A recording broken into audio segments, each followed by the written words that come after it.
Content ఎలా ఉండాలి అనేది మీకు ఉదాహరణ చెప్తాను. ఇప్పుడు ఒక వ్యక్తికి ఒళ్ళు పడతాం అంటే ఒళ్ళు అంటే కాళ్ళు ఒత్తడము, చేతులు ఒత్తడము ఇలా ఉంటాయి కదా. ఎందుకు ఇస్తారు? డబ్బులు ఇస్తే ఒత్తుతాం. ఎందుకు? వానికి హాయం అంటది కాబట్టి ఒత్తుతాం.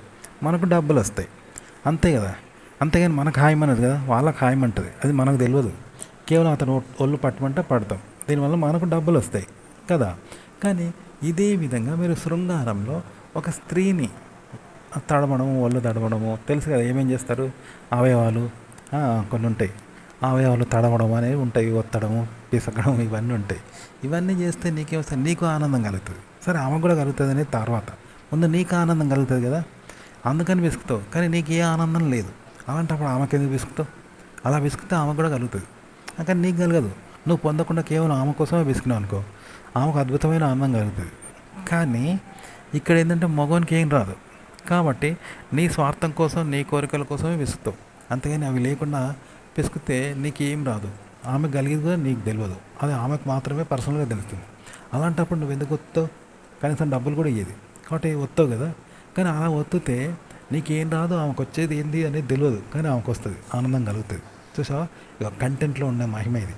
ఒక కంటెంట్ చెప్పు, దీనివల్ల నీకేం రాదు, ఓకే, ఆడియన్స్కి ఏమొస్తుందో కూడా నీకు తెలియదు, కానీ వాళ్ళు పొందుతారు, అది నీకు అర్థం కాదు. మరి నువ్వు ఎందుకు చేయాలంటే అయినా చెయ్యి, దీనివల్ల వ్యూస్ వస్తాయి అన్నమాట. ఇట్లా చేయాలి, కంటెంట్ ఇలా చెప్పాలి, ఇలా తీసుకోండి కంటెంట్, ఇలాగే చెప్పండి, వాళ్ళకు తెలుస్తుంది. అది ఏం తెలుస్తుంది? వాళ్ళ విషయం, అది మనకు అనవసరం, నీకు తెలియదు కూడా. ఇలా చెప్పాలి, క్రియేట్ అయినా ఇలాగే చేయాలి కంటెంట్. మరో ఉదాహరణ చెప్తాను కంటెంట్ ఎలా చెప్పాలని. ఇప్పుడు ఒక స్త్రీతో నువ్వు శృంగారం చేస్తావు అంటే టచ్ చేయడము, స్పర్శించడంతో పాటు శృంగారం చేస్తావు కదా. దీనివల్ల ఎందుకు చేస్తావు? నువ్వు నీ ఆనందం కోసం, నీ కోరిక కోసం నువ్వు చేస్తావు. కానీ ఇందులో భాగంగా వాళ్ళకు ఆనందం కలగచ్చు, వాళ్ళకు కూడా ఫీలింగ్స్ కలగచ్చు, భావప్రాప్తి కలుగుతుంది, అది వాళ్ళ విషయం. కానీ అది నీకు తెలియదు. నీ శృంగారం కోసమే నువ్వు చేస్తావు, మెయిన్ పాయింట్. అంతేగాని వాళ్ళకి కలుగుతుందనే తెలియదు, వాళ్ళకి కలిగించడం తెలియదు, అది తెలియదు. కానీ నువ్వు చేయడం వల్ల వాళ్ళకి కలుగుతుంది కదా. కానీ నీ శృంగారము, నీ ఫీలింగ్స్ అనేవి పక్కన పెట్టి కనుక నువ్వు వాళ్ళ కోసమే చేస్తే, స్పర్శించడము, శృంగారం చేస్తే వాళ్ళ కోసం చేస్తే చెయ్యొచ్చు. కానీ నీకేం రాదు, నువ్వు చెయ్యవు, వాళ్ళకు అలా కలుగుతుంది ఆనందం. అంటే నీ కోసం కాకపోయినా కూడా చేస్తే వాళ్ళకి కలుగుతుంది అనేది కూడా నీకు తెలియదు, వాళ్ళకి ఎలా కలుగుతుందో తెలియదు, అయినా నువ్వు చెయ్యవు, నీకు అవసరం లేదు కాబట్టి. కానీ ఒకవేళ చేస్తే కలుగుతుంది, కానీ నీకు అలా కలుగుతుంది కూడా మనకు తెలియదు. ఒకవేళ తెలిసినా కూడా చెయ్యవు, అలా కలుగుతుంది వాళ్ళకు కూడా ఆనందం అంటే కూడా నీకు అవసరం లేదు. నీ కోరిక కోసం నువ్వు చేస్తావు, కానీ వట్టిగా ఎందుకు చేస్తావు? పనిలేని మంగళవాడు పిల్లి తలకాయ కొరిగినట్టు. కానీ అలా చేస్తే కలుగుతుంది. ఇక కంటెంట్ ఇలాగా అనమాట. కంటెంట్లో టిక్ అనేది గిట్లుంటుంది. మామూలుగా ఒక కంటెంట్ అనేది మనం అనుభవించి, మనం రుచి చూసి, మనం ఎంజాయ్ చేసి, మన అవసరం కోసం చేస్తూ ఉంటే అందులో భాగంగానే వాళ్ళకు ఆనందం, సంతోషం, ఎంటర్టైన్మెంట్ కలుగుతుంది అనే భ్రమలోనే చాలామంది చెప్తారు. కానీ అది తప్పు. ఎందుకంటే ఇప్పుడు ఒక వంట వండి మనం రుచి చూసి వాళ్ళకు పెడితే వాళ్ళకు రుచి కలుగుతుంది అనేది ఇక్కడ చాలామంది చేస్తూ ఉంటారు. కానీ ఇక్కడ అది కాదు. మనం ఎదుటోళ్ళకి ఏ రుచి కావాలి? వాడు మటన్ తింటాడు, వాడు గొడ్డు కూర తింటాడు, వాడు పచ్చడి తింటాడు, ఇలా వాడు చైనా రుచిలో తింటాడు, మన ఇండియా తినాడు. కాబట్టి ఎవరికి ఏం కావాలనేది వాళ్ళు పెట్టాలి. అమెరికాడు అమెరికా తినలే తింటాడు, ఇండియా వాడు ఇండియా తినలు తింటాడు. ఇండియాకి ఇండియాది పెట్టాలి, అమెరికానికి అమెరికాది పెట్టాలి, చైనాకి చైనాది పెట్టాలి. మరి అవన్నీ రుచులు మనకు తెలుసా? అవి ఎట్లుంటాయో తెలియదు. వాడు అడిగిండు కాబట్టి అవి తెలుసుకొని వాళ్ళకి పెట్టాలి. అంతేగాని అవి ఎట్లుంటాయో కూడా మనకు తెలియదు. కానీ వాళ్ళ కోసం వాళ్ళ తిరిగి తయారు చేయాలి, అంతే. వాళ్ళు నచ్చుతారు, అవి మనకు నచ్చకపోవచ్చు, మనకు చేయరాకపోవచ్చు, మనకు ఆ రుచి ఏందో తెలియదు. కానీ వాళ్ళ కోసం అవి నేర్చుకొని వాళ్ళ కోసం పెట్టాలంతే. వాళ్ళు ఎట్లా తింటారు, ఎలా రుచి చూస్తారు, ఎట్లా ఎంజాయ్ చేస్తారు అనేది వాళ్ళకే తెలుసు, మనకు తెలియదు. మనకు తెలిసిందల్లా మన తిండ్లు మాత్రమే, మన పచ్చళ్ళు, మన కూరలు, మన ఇండియన్ రుచులే మనకు తెలుసు. కానీ చైనా రుచులు, అమెరికా రుచులు, ఇంకా చికాగో రుచులు ఎక్కడియో మనకు తెలియదు కదా. కానీ తెలుసుకొని వాళ్ళ కోసం అవి పెట్టాలి, వాళ్ళు తింటారు.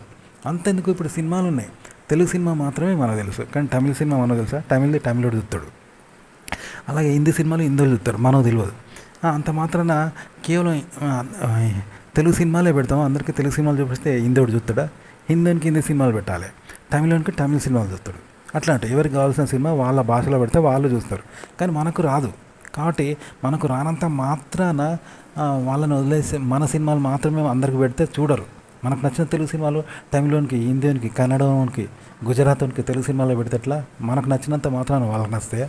నచ్చవు. వాళ్ళకు నచ్చే సినిమాలే వాళ్ళకి నస్తాయి అన్నవా. గుజరాత్కి గుజరాత్ సినిమా నస్తుంది, కన్నడకి కన్నడ సినిమా నస్తుంది, హిందీకి హిందీ నస్తుంది.